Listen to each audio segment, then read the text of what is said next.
Welcome into Survivor Analytics. I am your host, Clyde, and today we are working through the midpoint of my list, ranking the top 50 players in the history of Survivor. In case it isn't obvious, this is part 3 of my larger ranking series. Last week, I talked about many fan favorites, such as Michelle Fitzgerald, Kelly Wentworth, and Spencer Bledsoe. If you want to hear my thoughts on those contestants, check out part 2. With that out of the way, we can jump back into the list. Moving ahead to number 30, we have a player that I considered ranking below Tina, but I just find this contestant's first appearance so impressive. It's Aubry Bracco from Survivor Cochran, Game Changers, and Edge of Extinction. Aubry, to me, is a high-variance player. She's someone that may struggle a bit in the early game, which we see on Season 38 where Aubry is the first boot of her tribe. Granted, Aubry entered that season with a massive target on her back as a returnee, but even in Cochran, Aubry initially struggles to navigate into the majority with her early breakdowns. I think if Aubry competed in 100 seasons, there would be a solid number where she goes out early. However, when Aubry can get over that initial hump, she's proven to make deep runs from different strategic positions. On Cochran, Aubry is in the power seat from the final 8 onwards, reaching the final tribal and placing second. Then on Survivor Game Changers, she's completely outside the majority and scraping by in the post-merge, but she still reaches 5th place. Aubry's Cochran game is easily her most memorable. That run specifically showcases her ability to cater her approach when working with different players. At the final 8, she completely manipulates Ty into flipping against Scott Pollard through an emotional appeal. This decision was against Ty's best interest, but Aubry knew how to push the right buttons in order to achieve her desired outcome. Aubry is in the driver's seat for the second half of that game, and I don't think people really appreciate how close she came to winning. Aubry originally intended on going to the final 3 with Joe and Ty, where I think she wins in spite of a pretty bitter jury. This plan is disrupted at the final 5, where Joe gets medically evacuated from the game. Without that medevac, Michelle goes home at final 5, and then it's only a matter of defeating Sydney in the final immunity challenge. I have 2 main criticisms with Aubry's Cochran game. The first is her near elimination at the merge, where she's essentially saved by the Neil medical evacuation. The second is her jury management. It's a bad look for Aubry in that her elite strategic game was overshadowed by the jury's feelings towards her. There were multiple members of the jury who felt burned by Aubry, namely Scott, Jason, Julia, and Debbie. With that said, I don't consider Aubry a poor social player because the Game Changers jury adored her. She goes out at final 5 where she's easily the biggest jury threat on the board. She likely defeats any combination of the remaining players. Now, I know many viewers lowered their opinion of Aubry after her Edge of Extinction run, which is admittedly her worst performance, though even there, Aubry highlights a different side of her game in fighting idols,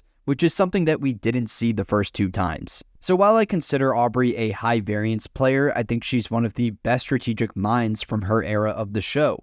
I trust her ability to recognize her optimal path and at least attempt to coordinate the votes in that direction. She has not won a season of Survivor in her career, but I think she's capable of winning any random season. I'll rank her here at number 30. At number 29, we have another non-winner with one of the best final juror games in Survivor history. It's David Wright from Survivor Millennials vs. Gen X and Survivor Edge of Extinction. David's game on Season 33 is the primary reason for his high ranking on this list. David makes so many impressive moves on that season and survives all the way to the final 4 despite his obvious reputation as a jury threat. Other contestants target David as early as the final 10, which is obviously a knock against him in the arena of threat level management, but I also find it impressive that David was able to keep his closest allies loyal. We see this at the final 5, where Ken and Hannah had the prime opportunity to take out David, yet they allow him to stay in the game for another round over Brett, who never held a lot of winning stock in the eyes of the jury.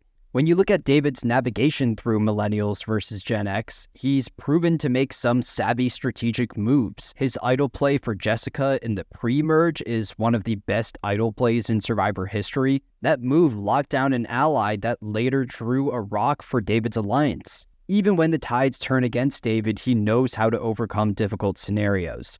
His group loses the rock draw at final 10, yet they're able to regain the numbers at the final 9, pulling Will Wall onto their side. Now, to be fair, I generally give Adam a bit more credit for that play, but it's still an impressive round for David in that he survives the Tribal Council in spite of his reputation as the best player in the game. Outside David's strategic side, I think he understands the importance of crafting a narrative while competing. David presents himself as the ultimate underdog that overcame his inner demons. Now, that storyline paints a target on David's back, which is not great, but it also ensures that he wins the season if he can reach the final Tribal Council.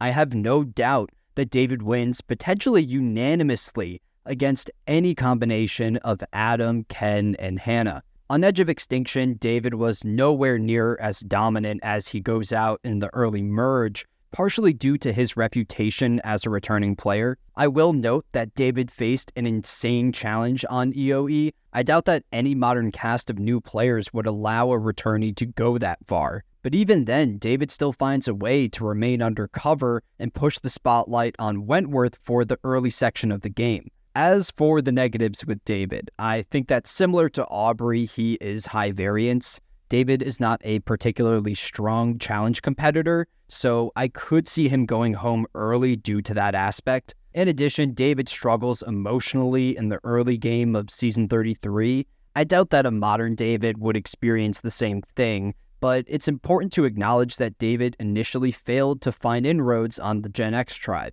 Other major negative with David is his threat level management. I mentioned it before, but I worry that David is the type of player that peaks too early. He's someone that comes forward as a threat in the later game, but he does not have the challenge ability to bulldoze his way to the end. By presenting as a major threat, I also question David's control in his first run. It seems clear in the edit that Hannah wanted to keep David around as a shield for the final 4, a spot where David would likely lose final immunity. Overall, when I evaluate David as a contestant, I see him as an upgraded version of Aubry. He's high variance, but I have more trust in David actually winning a jury vote. I'll rank him here at number 29. At number 28, we have one of the most influential members of the Survivor community. I feel that this player is sometimes underrated in terms of his work in the advancement of Survivor strategy. It's Rob Cesternino from Survivor the Amazon and Survivor All-Stars. Rob completely changes the game of Survivor. On Season 6, he pulls off the most fluid strategic game seen up until that point. Season 4, Survivor Marquesas, marked the first flip in Survivor history, but Rob was really the first contestant to flip multiple times in the post-merge. On that season, Rob navigates into the periphery of the main power structure in the pre-merge, and he proceeds to flip between alliances at the final 7, the final 6, and the final 5. This dynamic playstyle is particularly impressive given the era in which Rob competed. Players at that time were generally more loyal, so it's wild that Rob was capable of regaining others' trust after stabbing them in the back. And that's a part of Rob's game that I feel is often overlooked. Rob knew how to customize his arguments to the individual, which opened up his strategic options. Another positive with Rob is his ability to tactically form alliances. For the majority of Season 6, Rob is aligned with Butch and Matt, who take orders from him on multiple votes. Rob intended to go to the final 3 with that trio, where he defeats either one of them in a final tribal council. This plan is disrupted by Jenna winning the final 2 immunity challenges, and if not for those challenge wins, Rob is in prime position to win the season. Even if Rob faced Jenna in the end, I think there's a legitimate argument that he still comes out on top. Jenna locks down the jury votes of Alex and Heidi, while Rob picks up Butch, Matt, and Dina. From there, the season is essentially decided by Dave and Chrissy, and I lean towards Rob pulling out the win. I have 6 non-winners ahead of Rob on this list. There's a couple factors that hold him back in the ranking. First, I think that Rob is a contestant that generally struggles in the early game. In both Survivor the Amazon and Survivor All-Stars, Rob fails to navigate into the core of the majority on his original tribe. Over time, Rob warms up to people and eventually positions himself at the center, but there is a concern for me that Rob could go home early on any given season due to those initial struggles. In fact, Rob is the first boot from his tribe on All-Stars, but that was more so due to his reputation entering that season. Of the non-winners there, Rob walked in with the biggest target on his back. Second drawback with Rob is his threat level management in the late game. While the general Survivor fan base often reflects on Matt as this non-strategic player, it's important to remember that Matt was willing to cut Rob in the end. He intentionally threw the final immunity challenge to Jenna, knowing that Jenna would take him to the final tribal council over Rob. I think Rob knows how to develop a wide range of connections across the beach, but he doesn't keep those alliances intact through the end of the season. So overall, I have a lot of respect for Rob, both as a Survivor player and as a member of the media surrounding the show. RHAP was the first Survivor podcast that I followed, and it played a role in the eventual creation of this channel. He's one of the best non-winners of all time. I'll rank him here at 28. At number 27, we have a contestant who plays one of the best non-winning games of all time. It's a player who remains heavily involved in the Survivor community. It's Stephen Fishbach. I genuinely considered ranking Stephen higher on this list. My opinion of his game on Tocantins continues to elevate over time. Stephen showcases so much strategic acumen in that one appearance. His Jalapao alliance enters the merge in a 6-3 numbers disadvantage, yet they completely flip the game in their favor by pitting the factions of the Timbira tribe against each other. Throughout that run, I think Stephen does a phenomenal job at positioning himself well for the future. And working alongside JT, Stephen typically gets his way, which results in a better individual position that undermines JT in the process. In the post-merge, Stephen convinces JT to take out multiple contestants that were completely loyal to him, like a Brendan and a Coach. Instead, that duo rides with Aaron to the final three. Aaron was one of the few contestants that did not fully buy into JT's aura. If JT loses final immunity, Stephen votes him out and easily beats Aaron in a final tribal council. JT winning the last 3 immunity challenges obviously ruins this plan, but I still give Stephen a lot of credit for recognizing the optimal strategic move. Another underrated part of Stephen's game is the social side. Many people remember Stephen's loss to JT in a unanimous jury vote and assume that his social game was suboptimal. We need to keep in mind that JT's Tocantins run is one of the best social games of all time. JT defeats literally anyone in a final tribal council. Stephen, on the other hand, would probably beat any player in the end with the exception of JT. I think that Stephen is the type of contestant capable of winning a jury vote, but he was dealt a difficult scenario in the end. Stephen's social game also translates to legitimate allies. On Tocantins, he locks down his alliance with JT, which results in JT taking him to the final tribal over Aaron, who was viewed as weaker competition. Then on Survivor Cambodia, Stephen solidifies a #1 ally in Jeremy, who later plays his idol for Stephen at the final 10. Stephen is one of the best strategic thinkers in Survivor history, so I have a lot of trust in his ability to identify the best maneuver, but I question if Stephen can actually gain the numbers for his various schemes. On Tocantins, I will admit that Stephen was at points reliant on JT as the face of the operation, the player that would pull others onto their side. Then on Cambodia, Stephen initially struggles to gain the trust of other castaways, as he's perceived as a hyper-aggressive strategic player. This untrustworthy image of Stephen makes him the consensus target at the final 10 and the final 9. So it's kind of funny that somehow I landed on Rob and Stephen in back-to-back spots.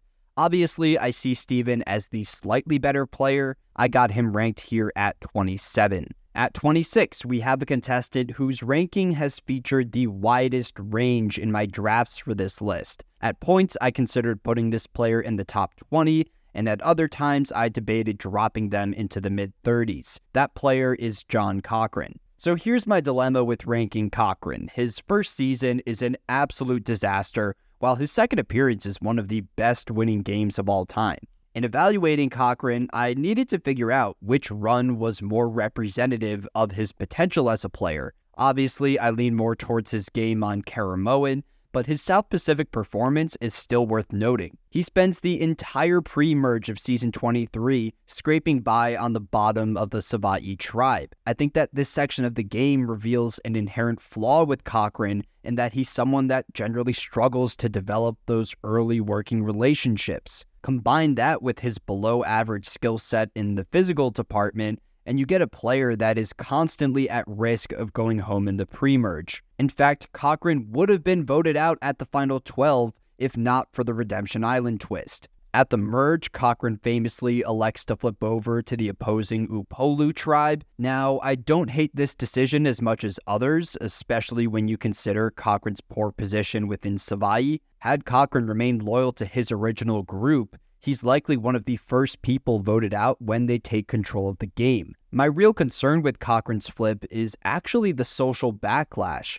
Through that move, Cochran burns bridges with players like Jim, Keith, Whitney, and Ozzy. I doubt that any one of them would vote for Cochran in a final tribal council. It's also important to note that Cochran's flip was largely unsuccessful as he moved from the bottom of one group to the bottom of another. He's voted out at Final 7 once there are no more original Savaii remaining. It's a bad look for Cochran in that he could not convince anyone to take him to the end despite his obvious negative reputation. If Cochran walked away from Survivor after South Pacific, he's easily outside the top 100 players of all time. Then in Survivor Caramoan, Cochran's game takes a complete 180 as he pulls off the second perfect game in Survivor history. This time, Cochran was adored by the other castaways. This perception meant that Cochran was always safe within the game, and he likely defeats any other player in a final tribal. Strategically, Cochran remains in control for the second half of the season alongside Dawn. Throughout that stretch, Cochran convinces Dawn to follow votes that destroy her reputation with the jury.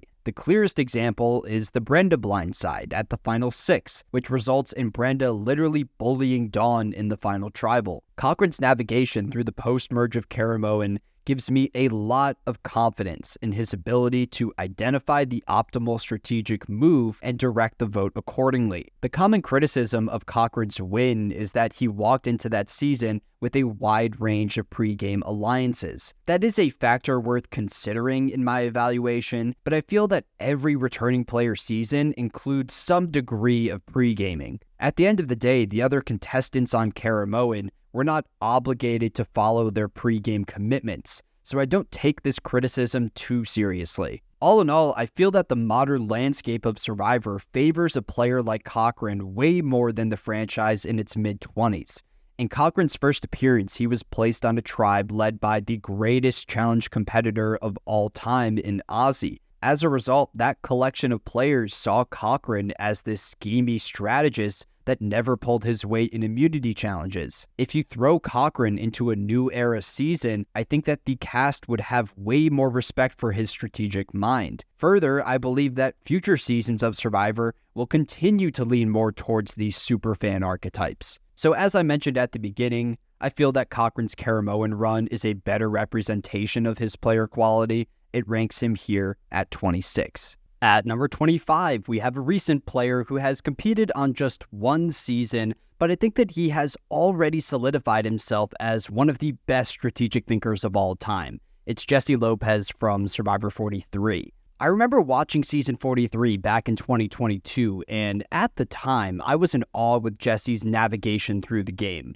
Prior to Jesse, I thought that the new era of Survivor no longer enabled such a level of strategic dominance. At that point, the common route to victory involved laying low within the majority alliance and peaking at the very end. Jesse remains one of the few new era contestants to maintain control for just about the entire post-merge. Early on, he positions himself at the center of the Vessi tribe alongside Cody. At the merge, that pair flips groups, completely changing the power dynamics of the game. From the final 12 through the final 6, Jesse pulls off a nearly perfect game. In that stretch, Jesse proves that he can play a more cutthroat style, which modern juries generally favor. He knocks out Dwight at Final 12, immediately after Dwight passes Jesse an idol. Then at Final 6, Jesse coordinates the elimination of his number one ally in Cody. In that round, Jesse simultaneously knocks Cody out of the game while flushing Carla's idol. It's easily the most impressive strategic maneuver of the last 6 seasons. Through both the Dwight vote and the Cody vote,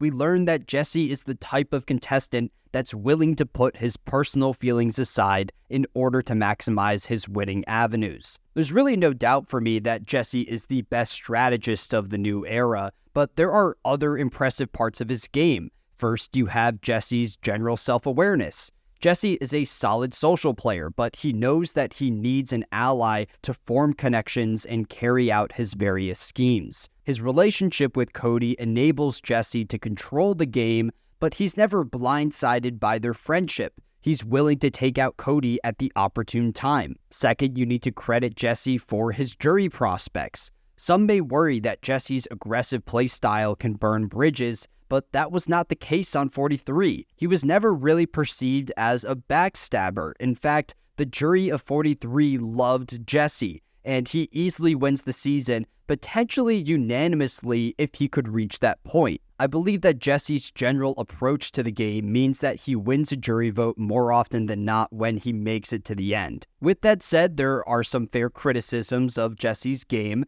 The most obvious is the physical side. Jesse does not win a single individual immunity challenge, so I worry that he lacks that ability to really bulldoze his way to the end. Second, I consider Jesse a middle-tier social player. This weakness is really highlighted by the Cody elimination. Jesse does not take out Cody at Final 6 for the sole purpose of earning a stamp on his resume. Jesse votes out Cody because Cody was the better social player. If the two of them went to the final tribal council together, Cody wins the season. As a result, you have this odd dynamic with Jesse where he needs flashy moves to impress a jury, but those same decisions magnify his threat level. So overall, I think Jesse's playstyle of locking down a number 1 ally and operating the middle can be applied to any season of Survivor. Straight up, I consider Jesse a better strategist than many players ahead of him on this list, but his struggles in the other elements of the game,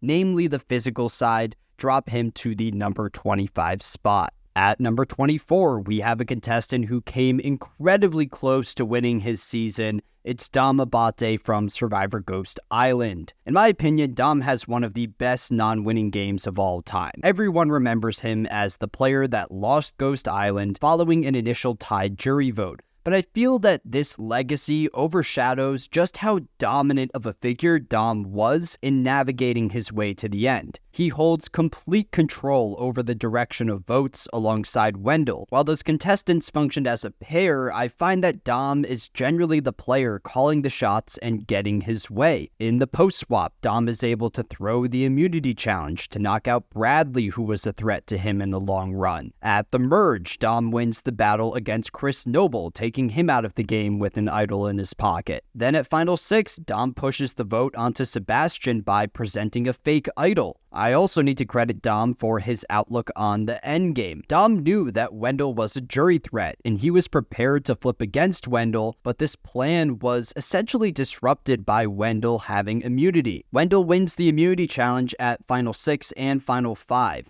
When Dom wins immunity at Final 4, he makes the correct decision to throw Wendell into fire making. If Wendell loses to Angela in that challenge, Dom easily wins the season against Angela and Laurel. In fact, I think there's an argument that Dom beats most of his competitors in a jury vote outside of Wendell. Last major component with Dom's game is his ability to establish meaningful alliances. Obviously, he has the connection to Wendell, who passes up the opportunity to flip against Dom on multiple occasions, the most notable being the Final 6. In addition, Dom originally locks down the alliance with Donathan and Laurel that runs the second half of the game, but I generally give Wendell a bit more credit for maintaining that alliance over the course of the season. As for the negatives with Dom, I think it's fair to compare him to the other one-time players, 5 of which rank ahead of him on this list. There is a social component missing in Dom's game where some of his strategic maneuvers actively sour his relationships with members of the jury. His fake idol play at Final 6 was generally perceived as flashy and cocky. Dom walks into the final tribal council of that season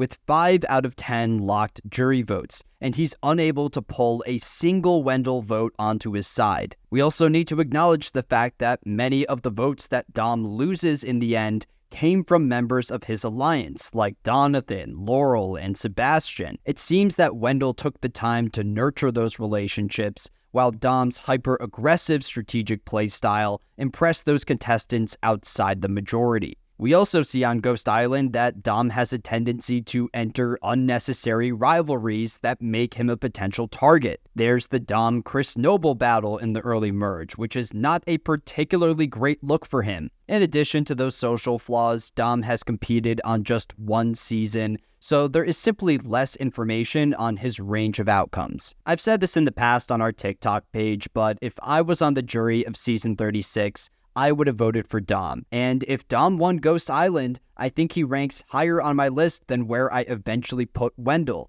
But for now, he's here at 24. Here at number 23, we have what I expect to be the most controversial placement on this list. After all, many people consider this person the greatest Survivor contestant of all time due to her accolades. It's the 2-time winner, Sandra Diaz-Twine. I've said this throughout the entire list, but I generally do not value player placement as much as other people in these rankings. I totally understand that some people would rank Tony and Sandra as the top 2 players of all time, as they're the only 2-time winners. To me, though, ranking Survivor players primarily based on placement feels reductive. I think that the route to the end and the characteristics presented along the way are generally a better indication of player quality. Now, when discussing Sandra's Survivor career, I need to start by crediting her as one of the best players of all time in terms of threat level management. Sandra knows how to operate on the periphery of a majority alliance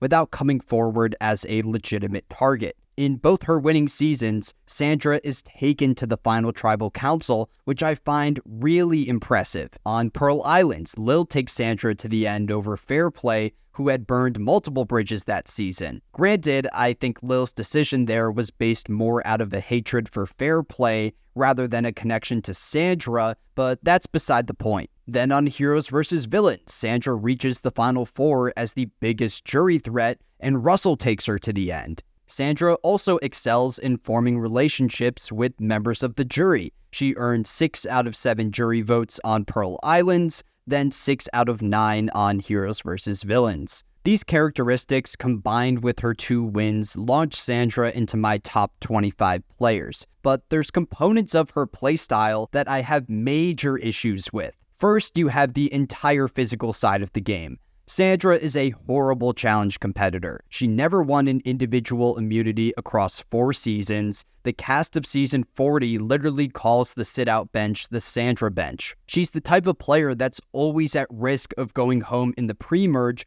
due to challenge strength. In fact, Sandra was the original target of her Drake tribe on Pearl Islands. It's been reported after the show that if they lost the first immunity challenge, Sandra is the first boot of the season. This also means that Sandra is incapable of winning out to reach the final tribal council. She simply has less avenues to the end. Second, I don't think that Sandra is a particularly great strategic player. Across her 4 runs, Sandra has proven that she's unable to identify her winning combinations. In Pearl Island, Sandra defeats Lil in the final tribal council, but she attempts to flip the vote onto Lil at the final 6. In Heroes vs. Villains, Sandra constantly attempts and fails to flip the vote onto Russell, who later receives 0 jury votes. Had Sandra succeeded in her plan, then she likely gives the numbers advantage to the heroes, and her path to the end is considerably more difficult. This is not a knock against Sandra's under-the-radar playstyle. If Sandra played passively with an understanding that she could defeat contestants like Russell and Lil, then that is a legitimate route to victory. That is not the case though with Sandra, and she effectively wins her seasons by failing in her strategic misreads. On the topic of Sandra's strategic game, I will say that in making this list, I generally favor those players that can excel from either the top or the bottom. I don't believe that Sandra functions well in a head strategist position. Typically, when she takes a lead strategic role, she makes moves that are detrimental to her own winning potential. She gives an idol to Denise in Season 40. In Survivor Game Changers, she targets the other big threats like Tony and JT, who were potential shields for her. There's the final 8 vote in Pearl Islands, where she casts a vote against fair play for seemingly personal reasons. Now, there are some standout maneuvers on Sandra's strategic resume, the biggest being the Burton vote at the final 5 of Pearl Islands. I will admit, though, that there's a bit of favorable revisionist history with Sandra's strategic game. For example, Sandra is oftentimes credited for the coach vote in the pre-merge of Heroes vs. Villains, where she plays on Russell's paranoia in order to make him flip against his allies. In reality, though, Russell was working to maintain this perception of an all-women's alliance, and eliminating Coach was essential to that plan. Long story short, Sandra was not instrumental to the Coach elimination.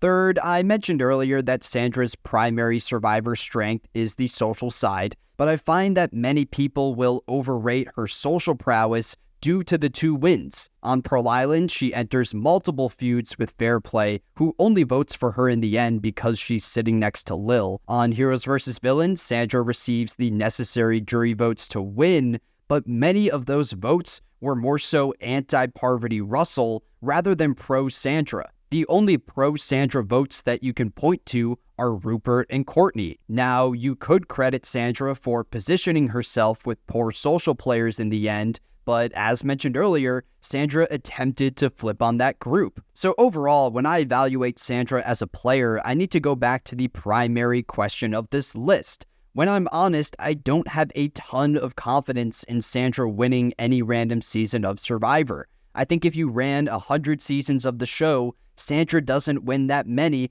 especially if it's in front of a modern jury. Now, the 2 wins still matter. In fact, without the second victory, Sandra may not make the top 50 at all. I still consider Sandra one of the most iconic players of all time, but not a top 20 player in the history of the game. Here at number 22, we have a contestant that I see as an improved version of the Sandra archetype, and that's Denise Stapley from Survivor Philippines and Survivor Winners at War. Denise is your ideal Survivor therapist in that she is capable of connecting with a wide range of characters. Those relationships enable Denise to make deep runs on both of her appearances, winning Season 25 and placing 6th on Season 40. I look at Denise as one of the best social players of all time. She holds the unique distinction of winning a season of Survivor after attending every possible tribal council. This is particularly impressive when factoring in Denise's archetype. When you review the history of the show, you will find that older women are typically targeted in the pre-merge when their tribes struggle in challenges. Denise's Matsing tribe on Philippines loses every possible immunity challenge, yet there is not a single vote casted against her. In fact, when just 3 Matsing players remain, Denise is positioned in the middle. Denise showcases her social adaptability during the tribe swap of Philippines. After 4 episodes, Denise is sent to the Calabao tribe by herself, where she integrates within the majority and survives 2 tribal councils. Denise's bonds on the island later materialize in jury votes, as she earned 6 out of 8 votes on Philippines. To be fair, it's important to recognize that Denise was not the biggest jury threat on the board. I still believe that Malcolm would have defeated her in a final tribal council, which Denise herself admits. Onto the physical side, Denise is an above-average challenge competitor, winning 3 individual immunities in her Survivor career. She is the type of contestant that I think is capable of bulldozing her way to the final tribal through challenge wins. On Winners at War, it looked like the physical conditions had a serious toll on Denise by the end, but she was the oldest person on that cast, and I think a prime Philippines version of Denise does not experience the same struggles. From a strategic perspective, I feel that Denise is great at following the Sandra blueprint and operating on the periphery of a majority alliance. The strategic factor that elevates Denise over Sandra is her ability to step up and coordinate a vote when necessary. She knocks out Malcolm at Final 4 of Philippines, essentially ensuring her win. She's got the Queenslayer Tribal Council in the pre-merge of Winners at War, which highlighted a cutthroat element of her game. However, I think that Denise's primary weakness in Survivor comes in the strategic arena. Denise is not super active in carving her path to the end on Philippines. There are multiple tribal councils where Denise fails in her various schemes, like the RC boot at the merge and the Jeff Kent blindside at the final 10. In fact, the 4-person alliance that runs the endgame of that season was not established by Denise herself. This passive strategic approach returns in the post-merge of season 40. There, Denise coasts within the majority, but she fails to really build a resume for the jury. By the time Denise goes home at final 6, I don't know if there was a winning combination for her. Maybe she wins against Michelle and Ben, but even that feels iffy. I'll also say that Denise's outlook on the final tribal council draws some concern for me. In Philippines, Denise intended to go to the end of the game with Malcolm, where she would have lost. Denise only flips on Malcolm at final 4 due to his hesitancy in accepting a final 3 deal. I see that round more as a mistake by Malcolm rather than an accomplishment by Denise. So I feel that Denise is a player that goes far on most seasons. I don't know if she can consistently build a winning resume, but her status as one of the best social players of all time elevates her to the number 22 spot. At number 21, we have a contestant whose legacy is heavily intertwined with Denise, and that's Malcolm Freberg from Survivor Philippines, Caramoan, and Game Changers. With ranking Malcolm ahead of Denise, we have a similar situation to the Carson and Jam Jam placements earlier on this list.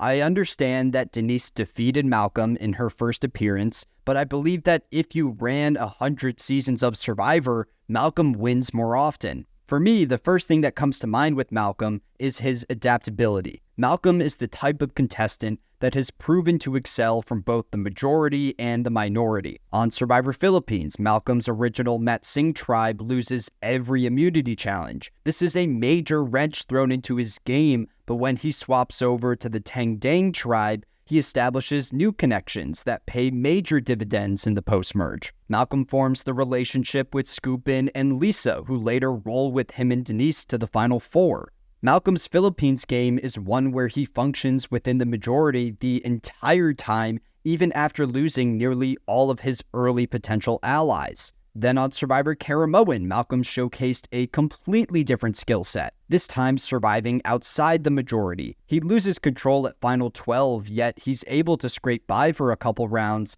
while showing some legitimate strategic acumen. At Final 11, he convinces Reynolds to play an idol on him, which is just insane from Reynolds' perspective. At Final 10, Malcolm pulls off the famous Three Amigos Tribal Council, which I feel is sometimes overrated by the Survivor community. He doesn't play that round perfectly in my opinion. However, it's still impressive that Malcolm came up with this idea of showing the idols as a threat at Tribal Council. Malcolm places 8th on Caramoan, but I think this run did a lot to raise my opinion of him as a player. There's not a lot to note with Malcolm's appearance on Survivor Game Changers. I need to respect his ability to overcome others' perceptions of him. He enters that season as one of the biggest threats on the board, yet he's never outside the majority. He gets voted out in episode 3 due to the combined tribal council twist, which was just a ridiculous idea. Malcolm goes home there through an idol play as he's taken out by a tribe who never met him. In other words, Malcolm never had the opportunity to even make his case. I really think that this twist robbed us of a legitimate Malcolm run. It's one of the unluckiest eliminations in the history of the show. Now, I have no clue how far Malcolm would have gone on Game Changers, but I feel comfortable predicting that he at least makes the merge given his strengths in the physical side of the game. And that's something that I haven't even mentioned yet. Malcolm is a great challenge competitor, racking up 4 individual immunities in his Survivor career. On one hand, Malcolm's physicality could get him targeted in the early merge, but on the other, I have a lot of confidence in Malcolm winning out to reach the final tribal. He nearly accomplishes this on Philippines. As for the social side of the game, Malcolm is an expert in impressing a jury. I know there's a lot of debate around the potential Malcolm versus Denise final tribal council, which I think is a bit weird considering that Malcolm never wanted to go to the end with Denise, but even if the two faced off, I believe Malcolm wins. Malcolm's flashy playstyle combined with his general positive vibes make him a legitimate jury threat on any season. I have two non-winners ahead of Malcolm on this list, so let me explain why I don't have him a bit higher. First, there's Malcolm's decisions in the endgame. I believe that Malcolm is capable of identifying his optimal winning scenarios, but he struggles to actually achieve those results. In the late post-merge of Philippines, Malcolm makes multiple mistakes that essentially cost him the win. At Final 5, Malcolm allows his immunity idol to expire as they vote out Abby Maria, who had zero chance at winning a jury vote. Malcolm had the opportunity there to take out either a jury threat in Denise or a player actively gunning for him in Lisa. We also need to bring up Malcolm's decision at the Final 4, where Denise offers a Final 3 deal, and Malcolm's hesitancy causes Denise to flip against him. Second, I think Malcolm is the type of player that comes forward as a clear target in the late game. Malcolm wears his resume on his sleeve. He's going to make bold strategic moves, and he's going to win a bunch of immunities. I think that a Malcolm win typically requires winning out, which we see to a degree on Philippines, where he's immune between the Final 7 and the Final 5. With all that in mind, I consider Malcolm one of the most well-rounded players in the history of Survivor. I think he's a real contender to return on Survivor 50, which would influence his future ranking. I got him ranked here at number 21. We're over halfway through the ranking. Next week, I'll cover those players ranked number 20 through 11, so I'll see you then.